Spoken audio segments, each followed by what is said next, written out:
History लेने वालों के लिए क्या मैसेज रहेगा आपका? हिस्ट्री देने वालों के लिए यही मैसेज रहेगा कि जो हिस्ट्री पढ़ते हैं हिस्ट्री वही बनाते हैं, इसलिए हिस्ट्री पढ़ते रहो। मैं हिस्ट्री बहुत बढ़िया तरीके से पढ़ के गया था, लेकिन बहुत सारे क्वेश्चन आए थे हाँ। जिसको मैंने केवल देखा था, लेकिन उम्मीद नहीं थी कि उतना उस पर क्वेश्चन आ जाएगा। बहुत सारे क्वेश्चन ऐसे आए हैं जो बहुत ही छोटे क्वेश्चन हैं।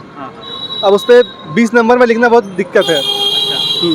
मतलब विस्तार से लिख पाना मुश्किल है और छोटे तरीके से पूछा गया है। अच्छा, जैसे क्या पूछा गया है? जैसे मालवा आर्किटेक्चर पे पूछा गया था, हाँ। मालवा पेंटिंग में पूछा गया था, तो उसको मेनली एग्जाम्पल में कोट वगैरह करते हैं, लेकिन इसमें पूरा क्वेश्चन ही 20 नंबर का दे दिया। उसमें प्रॉब्लम हुई फिर। हिस्ट्री, अरे हिस्ट्री वाला थोड़ा बहुत उतर जाओ यार भाई। तो कैसा रहा पेपर?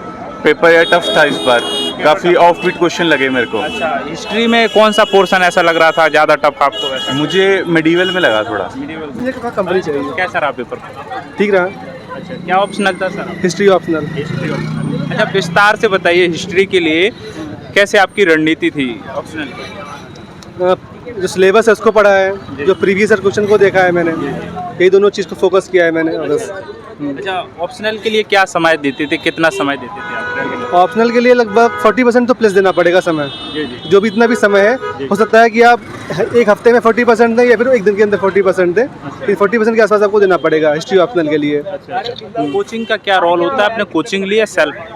मैंने सेल्फ स्टडी ही किया है। मैं वीडियोस वगैरह देखता रहता था यूट्यूब पे। अच्छा। जो काम का वीडियो लगता था मुझे कि ये काम हो सकता है, और मैंने DU से हिस्ट्री ऑनर्स किया तो मुझे बहुत ज़्यादा प्रॉब्लम नहीं हुई। अच्छा। आपका अटेम्प्ट कौन था? मेरा दूसरा अटेम्प्ट है, पहला मेंस है। पहला मेंस है। अच्छा, तो पिछले सालों की अपेक्षा क्या ट्रेंड देखा है इसमें पेपर में? हिस्ट्री का पेपर जो पहला पेपर बहुत ज़्यादा ही टफ आया था, मतलब कि सर से ऊपर से जा रहा था कई सारे क्वेश्चंस, लेकिन पेपर 2 नॉर्मल आया था। अच्छा। हिस्ट्री का। और बाकी ऑप्शन जितने भी आए हैं, ज्योग्राफी वगैरह, उसमें पहला पेपर आसान आया था, नॉर्मल आया था, दूसरा पेपर बहुत ज़्यादा टफ आया है। अच्छा। जो भी साथ के दोस्त ने बता रहे हैं। अच्छा, इसके लिए नोट्स कैसे बनाए थे अपने ऑप्शनल के लिए? मैं उपिंदर सिंह एंशिएंट इंडिया के लिए, सतीश चंद्रा मेडावल इंडिया के लिए, स्पेक्ट्रम मॉडर्न इंडिया के लिए, और फिर कुछ AI की हेल्प लिया करता था मैं। अच्छा। और बलियान सर के वर्ल्ड हिस्ट्री के लिए इस्तेमाल किए थे मैंने। अच्छा सर, ये बताइए कि शुरुआती दौर में जैसे हम ऑप्शनल जब सिलेक्ट करते हैं, क्या क्या देखना चाहिए? देना चाहिए कि आपका इंटरेस्ट कैसा है, और दूसरा उसकी मार्किंग कैसी है। मार्किंग और इंटरेस्ट दोनों को ध्यान में रख के करना चाहिए। कोई सब्जेक्ट बहुत ज़्यादा पसंद होता है हमें, जैसे इकोनॉमिक्स हो, या कई लोगों को बहुत ज़्यादा पसंद है, लेकिन उसकी मार्किंग काफ़ी कम होती है। इंग्लिश ऑप्शनल बहुत कम लोग लेते हैं क्योंकि उसकी मार्किंग काफ़ी कम होती है। ऐसा ही है। मीडियम का क्या इसमें रोल होता है? हिंदी मीडियम, इंग्लिश मीडियम का जो मेरा पर्सपेक्टिव ये है कि मेरी स्पीड काफ़ी अच्छी बनती है इंग्लिश के अंदर, में हिंदी में उतनी स्पीड नहीं है। अच्छा। तो इसलिए थोड़ा बहुत तो रोल होता है मीडियम का। अच्छा, हिंदी मीडियम वालों के लिए हिस्ट्री ऑप्शनल कहाँ तक ठीक हो सकता है? काफ़ी हद तक ठीक है हिस्ट्री ऑप्शनल। अच्छा। हिंदी के लिए तो पॉलिटिकल साइंस और हिस्ट्री और हिंदी ऑप्शनल, यही 3-4 सब्जेक्ट काफ़ी अच्छे हैं। अच्छा। हिस्ट्री के लिए शॉर्ट नोट्स बहुत जैसे कैसे बनाए आपने, और क्या यूज किया है? उसका बस 2 ही फंडा है कि प्रीवियस ईयर क्वेश्चन को पकड़ो और सिलेबस को पकड़ो। अच्छा। वही से पूरा नोट्स अपने आप बन जाएंगे। रिपीटेशन होते हैं सवाल की थीम रिपीट होती है, लेकिन सवाल एग्जैक्टली रिपीट बहुत कम ही होते हैं। थीम बहुत रिपीट होती है, हर बार रिपीट होती रहेगी कुछ ना कुछ। करंट का कितना रोल होता है इसमें? करंट अफेयर्स का तो GS हिस्ट्री में तो कोई रोल नहीं है, पूरा रोल GS के अंदर होता है। तो करंट अफेयर्स से एक बार बहुत ज़्यादा घुसेंगे तो भी दिक्कत है, और एकदम छोड़ देंगे तो भी दिक्कत है, लेकिन ठीक ठाक पढ़ना चाहिए करंट अफेयर्स को। आर्ट एंड कल्चर में करंट अफेयर्स का रोल नहीं होता है? जैसे कि एग्जाम्पल लेते हैं, जैसे मोदी जी कहीं घूमने गए हैं, किसी कल्चरल जगह पे गए हैं, तो हो सकता है कि क्वेश्चन पूछ लिया जाए। ऐसा क्वेश्चन पूछा गया है पिछले साल भी। भारत के प्रधानमंत्री या फिर कुछ ना कुछ बड़ी चीज़ को उद्घाटन वगैरह होता है, तो उससे पूछते हैं। अच्छा, ऐसा कोई सवाल जिसमें आपको दुविधा लगी हो, जो पढ़ा भी नहीं हो और टच भी नहीं किया हो, ऐसा देखने को मिला है आज?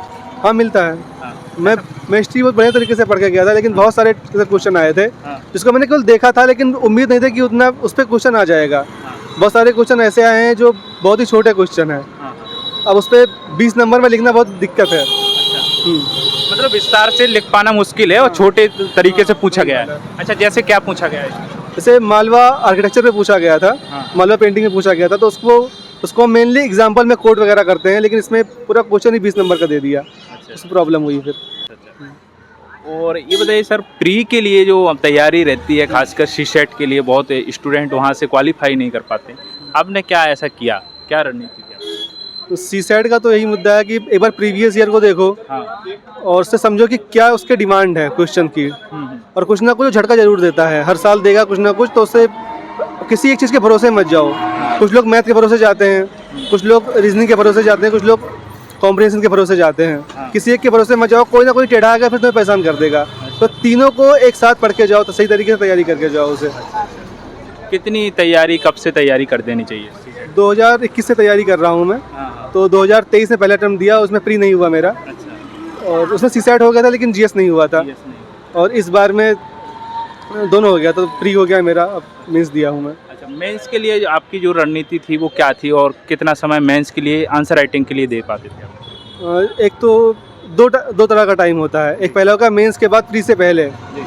जो मेंस के बाद प्री से पहले वाला टाइम होता है उसमें पढ़ना पड़ता है, तो सब कुछ देखना पड़ता है, कैसे कैसे नोट्स बनाने पड़ते हैं और भी दुनिया भर की चीज़ें हैं। और उसके बाद प्री और मेंस के बीच का टाइम होता है, उसमें हम देखते हैं आंसर राइटिंग में ज़्यादा फोकस करते हैं, कंटेंट को कंसोलिडेट करते हैं, उसके बाद आंसर राइटिंग में ज़्यादा फोकस करते हैं। क्या मैसेज रहेगा एस्पिरेंट के लिए? हार्ड वर्क करना पड़ेगा, स्मार्टली करना पड़ेगा, स्मार्ट वर्क करना पड़ेगा, सब कुछ करना पड़ेगा आपको।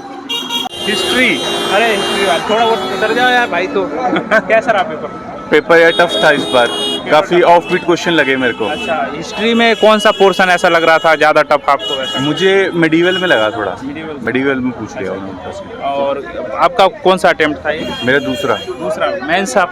दूसरा मेंस। दूसरा मेंस था जी। अच्छा, तो पिछले सालों की अपेक्षा इसमें क्या बदलाव देखा है? इस बार PYQ का जो कॉन्सेप्ट था कि PYQ में से क्वेश्चन रिपीट हो रहे हैं, वो थोड़ा चेंज लगा मेरे को ऑप्शनल के लिए। हिस्ट्री में ये चीज़ लगी मेरे को। कोचिंग का कितना रोल है? कोचिंग आपने ली है? नहीं, सेल्फ स्टडी है। और PYQ जो PYQ क्वेश्चन ऑप्शनल की तैयारी कैसे की आपने? PYQ याद कर रखे हैं सारे। अच्छा। हाँ, रुक जा थोड़ा।